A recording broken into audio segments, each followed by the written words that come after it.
What makes a good sports? I think it's about program. I don't think there's a one product fits all kind of thing. I think it's about identifying what the user's needs are, thinking about long term and how those needs may change in the future, and sustainably developing that project so it meets their user needs and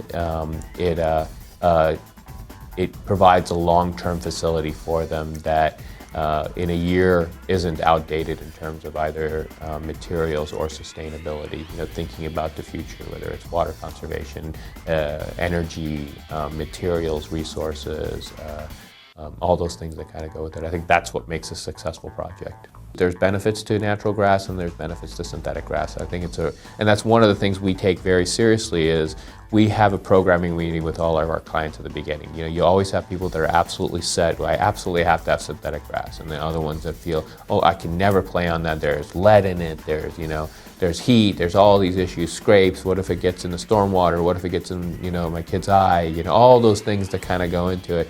So you really need to go through a fully developed process that talks about the constraints, the uses, the maintenance requirements, the cost, the replacement, all those things on both systems, and that gives you your answer, whether it's appropriate to go with one or the other. Synthetic field allows you unprecedented levels of use. Whenever you have a natural element, it has to have a moment to kind of heal. Downtime for maintenance and for reseeding and for aeration and all those things that kind of go into a natural field. Synthetic field allows you to have additional use, but it has a life cycle to it, and it does have maintenance requirements. You're not mowing the grass, but you're grooming the grass. You're not core aerating, but you're in a sense almost vacuuming. So there are things you do, and then there's additional heat gain when you lay any kind of plastic product in the sun. It gets warm, so you have cooling systems for them depending on the area you're in. Whenever you get those success stories, when you go out there and you see either people playing on it or the community using it and people coming up to you saying, oh, thank you for doing this. I mean, it's a very positive kind of aspect of our job and what we do at LPA, and it kind of talks about the process and the efforts that we go through both in users, both in sustainability, general design, everything.